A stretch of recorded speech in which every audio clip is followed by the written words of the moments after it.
আগামী নির্ণয় হোক বাঙালি চেতনার বাস্তবায়নে। ঘোষণা করার পর তারা নিজেদেরকেই রাজাকার, ছাত্র নিজেদেরকে রাজাকার বলে পরিচয় দিচ্ছে। আমরা এটা থাকবে, মুক্তিযুদ্ধের চেতনাকে বিশ্বাস করে বাংলাদেশে বাস করতে হবে। মুক্তিযুদ্ধ পুরো বাংলাদেশ একটি দুঃখের কবিতা। বাংলাদেশ সৈয়দ নজরুল, তাজউদ্দিন, 11 সেক্টরের কমান্ডার। আজ আমরা মুক্তিযুদ্ধের সপক্ষের মানুষ একত্রিত হয়ে এই রাষ্ট্রকে পিছিয়ে দিতে চায়, আমার উন্নয়নকে বাধাগ্রস্ত করতে। আপোষহীনতা, দেশপ্রেমের প্রতি উদ্বুদ্ধ হয়ে প্রতিটি জনপ্রতিনিধিবৃন্দ, রাজনৈতিক বৃন্দ, সামাজিক দেশের স্বাধীনতার পক্ষের মানুষকে নিয়ে যারা বিভ্রান্তিকর কথা বলে। আশা আমাদের সাথে আছেন অধ্যাপক পল্লব চক্রবর্তী, তারও ব্যক্তি ব্যক্ত করে। আমরা দীর্ঘ প্রতীক্ষার পর অনেক প্রতিরোধে সকলে ঐক্যবদ্ধভাবে জননেত্রী শেখ হাসিনার হাতকে।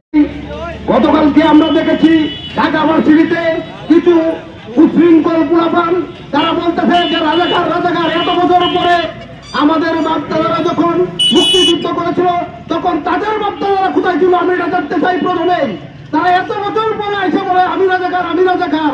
আরে আমরা আয় সামনে সাহস থাকতো তোরা, আমরা মুক্তিযুদ্ধের সন্তানরা এটাকে রাজাকার মুক্ত করে রাখবো। আয় তোরা, আমরা সবসময় প্রস্তুত আছি, অতীতেও ছিলাম এখনো আছি। আমরা সবাই ঐক্যবদ্ধ আছি একসাথে এবং ভবিষ্যতেও থাকবো। এই দেশে রাজাকার বলতে কোনো শব্দ থাকবে না। জয় বাংলা, জয় বঙ্গবন্ধু। এই বাংলাদেশ মুক্তিযুদ্ধের চিন্তা চেতনার বাংলাদেশ। এই বাংলাদেশে মুক্তিযুদ্ধের চেতনা যারা লালন না করবে তাদেরকে আমি বিনয়ের সাথে অনুরোধ করে বলবো, আপনারা এই বাংলাদেশ ছেড়ে চলে যান। আপনারা বাংলাদেশ থেকে চলে যান, তাহলে আপনাদের আর ওঠার জন্য কান্না করতে হবে না।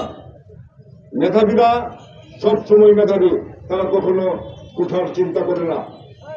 আর মুক্তিযোদ্ধা যারা জীবনকে বাজি রেখে যুদ্ধ করে দেশ স্বাধীন করেছেন, তাদের সন্তানের জন্য, নাতির জন্য যদি এই দেশে কোনো চাকরির কোঠা থাকে, সেটা খুব বেশি অন্যায়ের বিষয় না, সেটা খুব বেশি দোষের বিষয় না।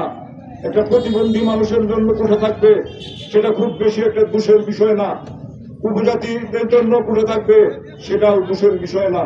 কিন্তু আপনারা যে আন্দোলন করছেন সেটা কিন্তু আপনাদের কোঠা বিরোধী আন্দোলন না, মুক্তিযুদ্ধের চিন্তা চেতনা ধ্বংস করার আন্দোলন।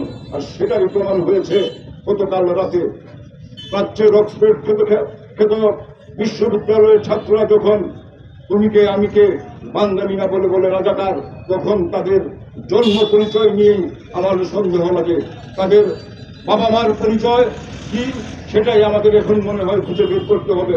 তাদের ভিতরে যদি মুক্তিযুদ্ধের চিন্তা চেতনার একটু মাত্র রেশ থাকতো, তাহলে তারা অন্তত পক্ষে আর যাই করুক তারা এই স্লোগানটুকু দিতে পারতো না যে তুমি কে আমি কে, রাজাকার রাজাকার। কারণ বাংলাদেশে রাজাকার শব্দটা একটা ঘৃণিত শব্দ, এবং এই শব্দটা শুধু বাংলাদেশে না, সারা বিশ্বেই এই শব্দটা একটা ঘৃণিত শব্দ।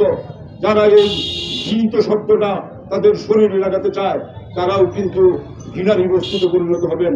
তাই আমি কোটা বিরোধী আন্দোলনে যারা শরীক আছেন তাদেরকে আমি বলবো, জননেত্রী শেখ হাসিনার বক্তব্য আপনারা প্রবলের প্রত্যাহার হয় না। আপনারা আপনাদের জায়গায় ফিরে যান। ছাত্র আছেন, ক্লাস করেন, আপনারা সুশিক্ষায় শিক্ষিত হন, চাকরির ইন্টারভিউ দেন। অবশ্যই আপনারা যদি মেধাবী হন তাহলে আপনারা অবশ্যই বিভিন্ন ক্যাডারের চাকরি পাবেন, কারণ আপনাদের দিকেই তো রাষ্ট্র তাকিয়ে থাকে।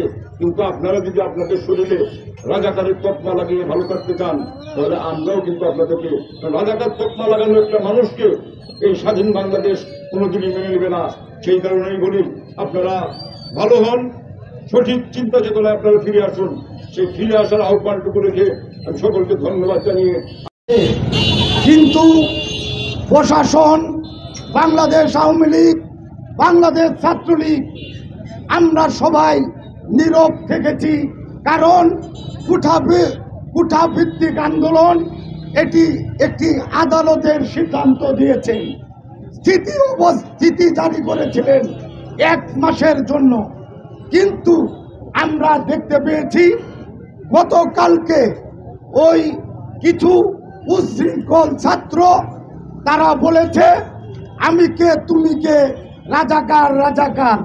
প্রিয় উপস্থিতি, আজকে যে কোটা বিরোধী আন্দোলন, এটার অন্তরালে রয়েছে যারা 1971 সালে যারা যুদ্ধ অপরাধী ছিল, যাদের ফাঁসি হয়েছে, তাদের সন্তানেরা, এবং লন্ডনে বসে তারেক জিয়া এবং গ্রামীণ ব্যাংক, গ্রামীণ ফোনের 6,000 কোটি টাকা যে আত্মসাৎ করেছে, আমার পদ্মা সেতু যাতে না হয় সেই জন্য বিশ্ব ব্যাংকের কাছে তারা ঋণ বন্ধ করতে চেয়েছিল।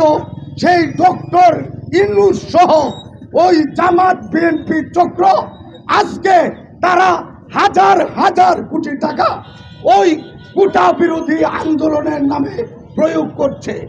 আমি নির্দ্বিধায় বলতে চাই, বাংলাদেশ আওয়ামী লীগের এবং স্বাধীনতাকামী একজন লোক যদি বেঁচে থাকে, আমরা ওই রাজাকারদেরকে এই বাংলাদেশে পুনর্বাসিত হতে দেব না।